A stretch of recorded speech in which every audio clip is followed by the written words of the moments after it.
Hey, this is Jen from Dizzy Quilter. I'm here to share with you today how I make t-shirt quilts. I'm going to break up the video series into a couple of segments because otherwise it's me on the screen for an hour. I don't need to see that. I'm going to start with this quilt that my client just hired me to make. It is 24 different hockey t-shirts. They're all brand new, which is really nice. She washed them for me, which is good, so they're not quite so fragrant with that new plastic smell. So for your quilt, you're going to need t-shirts. You're also going to need Pellon Shape Flex 101. I buy it by the bolt. It comes in yardage. It's only 20 inches wide. So calculate how much you're going to need for this shirt. This t-shirt quilt is going to be about a queen size, and I think I decided I needed about, I think I said 7 yards of it. I did math, so that helps. You probably can't see it here, but one side is just this woven fabric. It feels like cotton. The other side has these little glue dots on it, and that's what you press to your shirt. The other important tool that I find makes it really easy is a huge ruler. I have the biggest one I could find, which was a 20.5. You can use smaller rulers and line them up. Having a big one just makes it a lot easier, and I have to do 24 blocks on this particular quilt, so that's going to help me a lot. And my client had asked for 18-inch blocks, so I have pieces of washi tape marking. I actually marked it at 19 for my first cut, but I have washi tape on it so that I can help center myself and register where I'm going to cut, and I won't make any silly mistakes miscutting the fabric. And then otherwise you need your rotary cutter and your mat. And I also have a pair of scissors here in case it doesn't go quite through all the way. And that's it.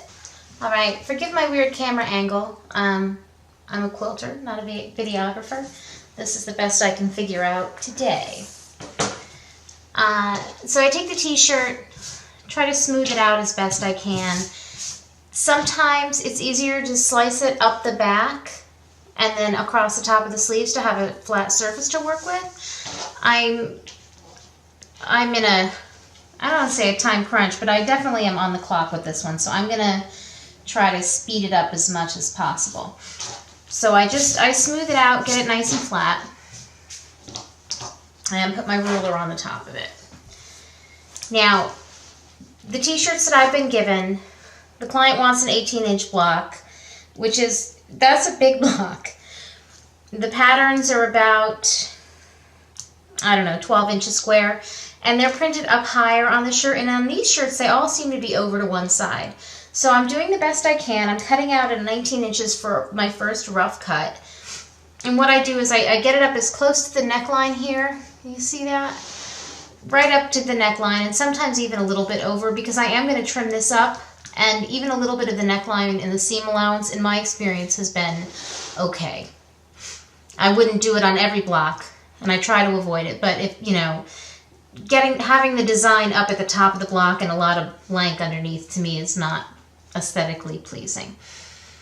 So I get my ruler on top, and then I look at the sides to make sure it's centered, and I want to center it on this line. So I have 4 inches here and a little bit more than 4 inches there. So I kind of scoot it over, and I've got 4 inches on both sides now.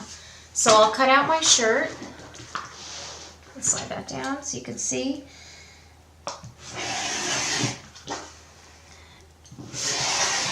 And all this fabric ends up being wasted, all the back and the excess, which kind of bugs me.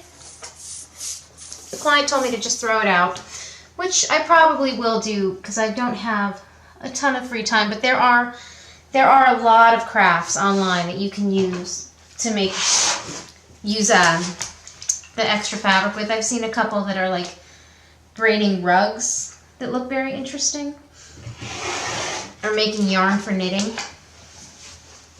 Those will look like fun, but I don't like to take time away from my quilting to explore other crafts.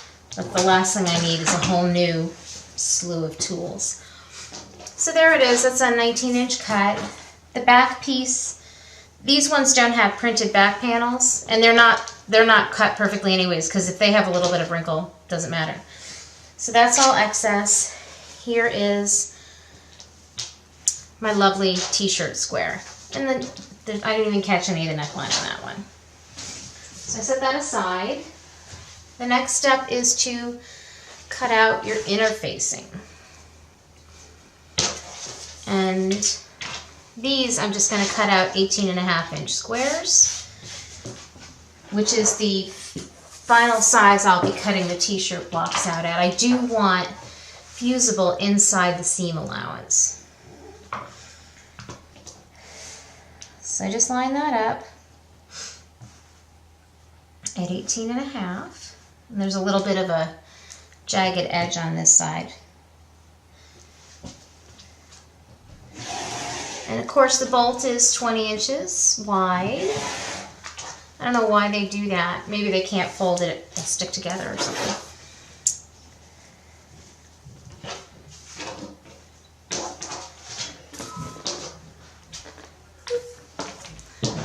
My boys are home.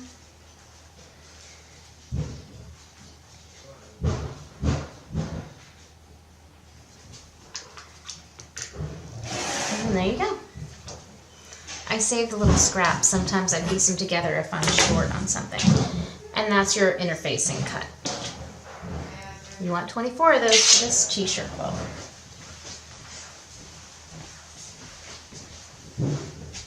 Okay, our next step is that I take my t-shirt and put it face down on my ironing board.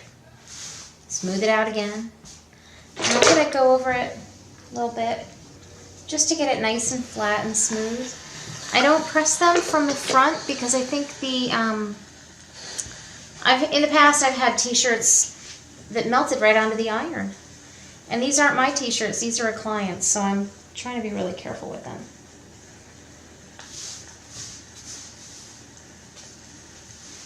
Alright, so the Pellon Shape Flex 101 is what I use as an interfacing.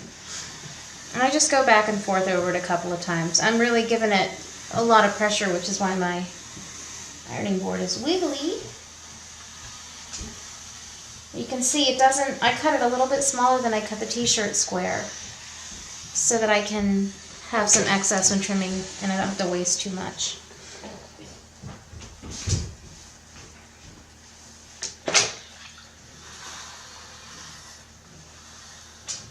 And you can feel if it's when it adheres. And this one's not perfectly straight. I don't think that's going to be a problem because I'm going to trim up the t-shirt, and even if there isn't a 1/4 inch of interfacing in the seam, it's okay. See? And there you have your nice flat t-shirt. Didn't fuse quite. Right. Make sure it really sticks down.